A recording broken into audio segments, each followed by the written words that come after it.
ሰላም ሰላም፣ እንዴት ናችሁ?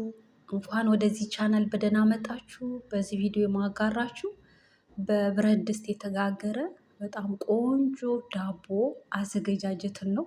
እንደምታዩት በጣም የሚያምር ውስጡ ላዩም በቃ ጣዕሙ ልዩ የሆነ ዳቦ አዘገጃጀት ነው። ይህም በብረት ድስት የተጋገረ ዳቦ ነው። አያችሁ ውስጡም ላዩ እንዴት እንደሚያምር ኖርማል ከምንጋግረው ዳቦ የተለየ ነው ጣዕሙ ራሱ ማለት ነው። ምንም የተለየ ነገር ጨምረንበት ሳይሆን አዘገጃጀቱ ራሱ በድስት የተጋገረ ዳቦ የእውነት ይለያል እና ትወዱታላችሁ። ወደ አዘገጃጀቱ እንሄዳለን። በመጀመሪያ ለማዘጋጀት ንጹህ ውሃ፣ ቀዝቃዛ ያልሆነ ኖርማል ውሃ እጨምርበታለሁ መጥኜ ትንሽ ማለት ነው። ከዛ በመቀጠል ጨው ጨምርበታለሁ። አንድ የሻይ ማንኪያ የሚሆን ጨው፣ እንዲሁም በተመሳሳይ አንድ የሻይ ማንኪያ የሚሆን ስኳር ጣዕም እንዲሰጠው ነው። እንዲሁም ደግሞ ደረቁን እርሾ እጨምርበታለሁ። እንግዲህ እነኝን ከጨመርን በኋላ በመቀጠል ዘይት ነው። ኖርማል የሆነ ዘይት፣ የወይራ ዘይት ያልሆነ አለ አይደለ? የአትክልት ዘይት፣ እሱን ጨምርበትና እነኝን ሁሉ አንድ ላይ አዋህዳለሁ ማለት ነው። ጨውም ስኳሩም እርሾውም አንድ ላይ እንዲሟሟ እስኪዋሃድ ድረስ እንቀላቅለዋለን በዚህ ሂደት ማለት ነው። እና እንኳን በደህና መጣችሁ ወደዚህ ቻናል ብያለሁ። በድጋሚ ለዚህ ቻናል አዲስ ከሆናችሁ ሰብስክራይብ በማድረግ ቤተሰብ እንድትሆኑ አክብሮታዊ ግብዣችን ነው። በመቀጠልም የምጨምረው የዱቄት ለሁሉም ዓላማ የሚሆን ዱቄት የፍርኖ ዱቄት እጨምርበታለሁ ማለት ነው። በዚህ በሳህኑ አንድ እና እያየን መጠኑን እያየን እየጨመረን እንሄዳለን። ነገር ግን ሳናበዛ ነው የምንጨምረው፣ መጀመሪያ እንዳይደርቅ ለስለስ ያለ መሆን ስላለበት ማለት ነው። በመቀጠል እንግዲህ በስተመጨረሻ የምጨምረው ግብአት የጥቁር አዝሙድ ነው። የጥቁር አዝሙድ የገበታ ማንኪያ የሚሆን አንድ ማንኪያ ጨምሬያለሁ። ያንን ከጨመርኩ በኋላ ሁሉንም በዚህ ሂደት አዋህዳለሁ። እንዳያችሁት ሊጡ ቀጠን ያለ ነው፣ ደረቅ አላለም። ግን ይሁን እያየን ከላይ ዱቄት እየነሰነስን እያሸነው እያቦካነው እንደሚፈለገው ለስለስ ያለ እንዲሆን ከመጀመሪያውም ዱቄት ማብዛት የለብንም ያልኳችሁ ለዛ ነው። እንግዲህ ከታች ዱቄት አድርጌ ሊጡን በደንብ ለማብኳት እንዲመች ስለሚረዳ ታች እዚህ አደርገውና በደንብ ምንድነው እሱ ዱቄትም ከላይ እያደረኩኝ እሽት አደርገዋለሁ ማለት ነው። በደንብ አሸዋለሁ። እና ይሄን ዳቦ ልዩ የሚያደርገው አንዱ አቦካካችን ነው።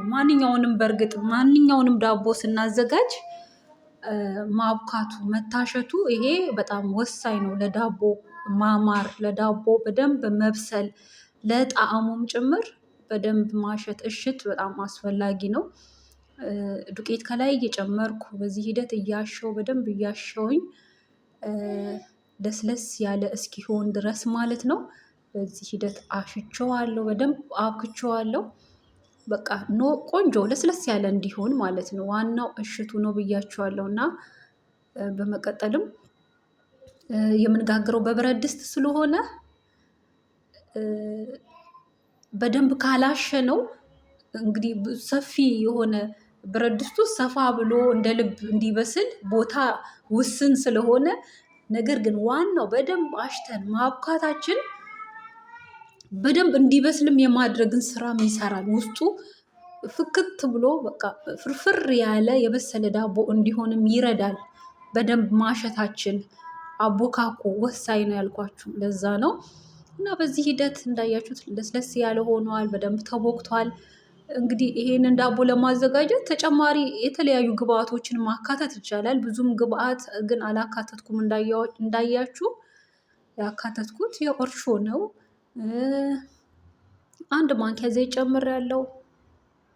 እንዲሁም ደግሞ በቃ ውሃ፣ ምንም የተለየ ነገር የለም። ለጣዕም እንዲረዳው ቆንጆ ጣዕም እንዲኖረው የጥቁር አዝሙድን ጨምሬያለሁ። በቃ የሆነው በዚህ ሂደት ካቦካው በኋላ ሳህኔ ላይ ከታች ዱቄት ነስንሼ ከላይም እንዲሁ ዱቄት አድርግበትና እንዳልኳችሁ ሊጡ ለስለስ ያለ ስለሆነ እየቦካ በሄደ ቁጥር ደግሞ ስለሚለጠጥ እንዳይያያዝ ከላይም እንደዚህ ካደረግን በኋላ ከላይ በላስቲክ እንሸፍነዋለን።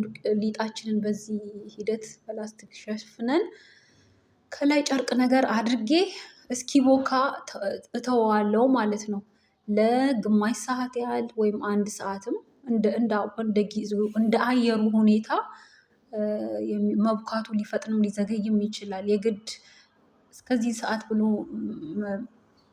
መገደብ አይቻልም። ምክንያቱም አየሩ ሊይዘው ይችላል እንዳይቦካ ሊጥን እና በጋ ሲሆን በጣም በአጭር ደቂቃ ወዲያው ይቦካል። ክረምት ሲሆን ደግሞ ቀዝቃዛ አየር ሲሆን በጣም ብዙ ሰዓት ሊፈጅ ይችላል፣ ከአንድ ሰዓትም በላይ። ለዛ ይሄ ግን በ30 ደቂቃ ውስጥ በስሏል ማለት ነው። ምክንያቱም አሁን አየሩ ሞቅ ደመቅ እያለ ነው በጋ እየገባ።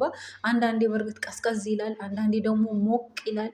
በጋ ብቻ እየመጣው ነው እያለ ነው። በጋ ሙቀቱ መጥቷል እና ያው ሊጣችንን እንደዚህ ፍክት አድርጎ አብኩቷል እና ሊጣችን በዚህ ሂደት ቦክቷል። ቆንጆ አቦካክ ቦክቶልናል።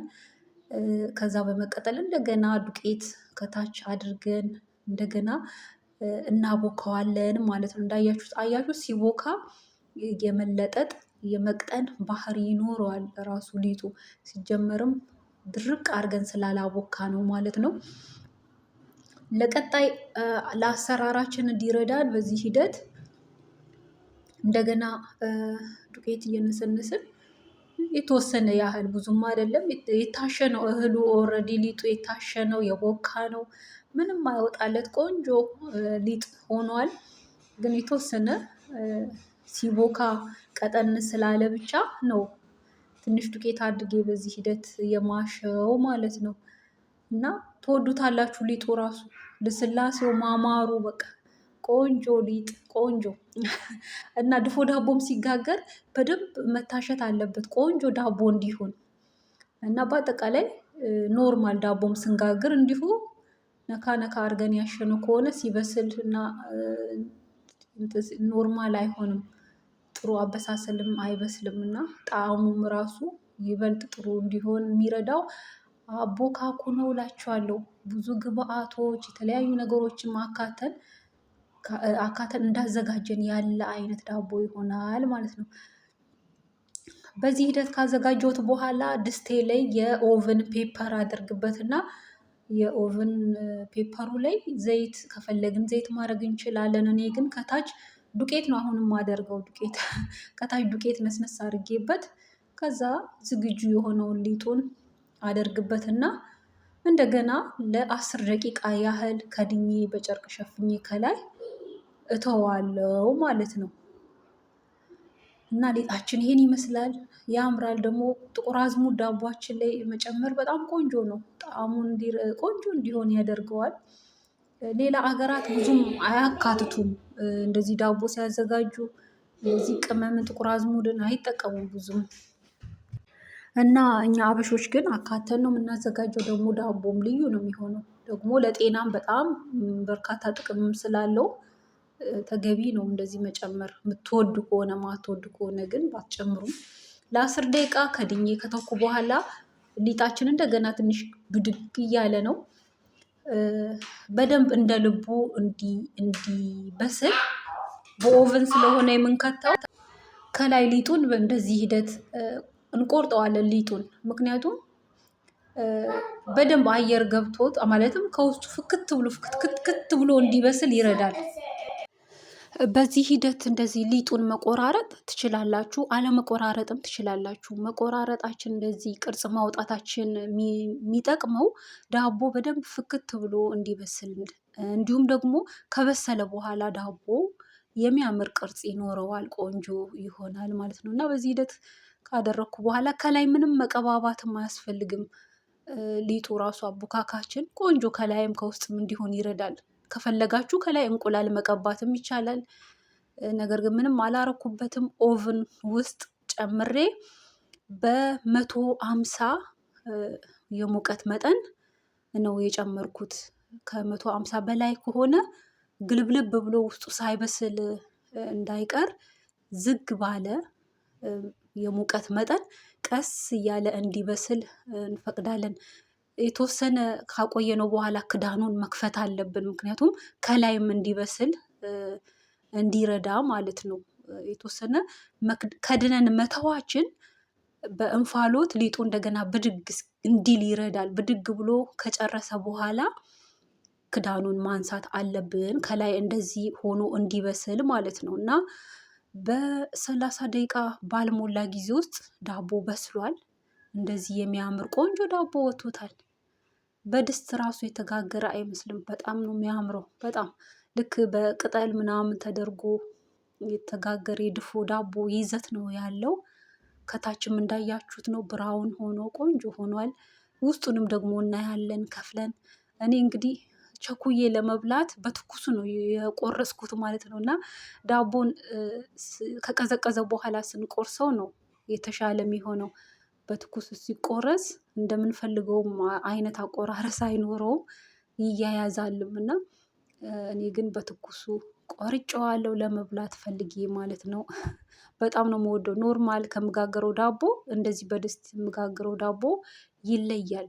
ሁሌ እንደውም እንደዚህ እንድንሰራ ራሱ የሚጋብዝ ዳቦ ነው፣ እውነት ለመናገር ለማጋነን አይደለም። እውነት ለመናገር እና በጣም ቆንጆ ዳቦ ነው። ትወዱታላችሁ። በዚህ ሂደት አዘጋጅታችሁ ሞክሩት። እና እንዳያችሁት ነው ውስጡ በጣም ነው የሚያምረው። እና ትኩስ ስለሆነ ነው እንደዚህ ስቆርስ ቁርስ ያለው እንጂ ምንም በቃ ምንም የሚወጣለት ነገር የለም። ምንም እንከን የሌለው ልስልስ ያለ በቃ ቆንጆ ዳቦ ሆኗል። እንደ ውፍረቱ ውስጡ ጥሬ ይሆናል ብሎ ስጋት የለም። እንዳልኳችሁ አቦካኩና እሳቱንም ደግሞ ዝግ አድርገን የሙቀቱን የኦቭኑን መጠን በመካከለኛ አድርገን ስናበስለው እንደዚህ ያለ ቆንጆ ዳቦ ይሆናል ማለት ነው። ትወዱታላችሁ። ስለተከታተላችሁ አመሰግናለሁ።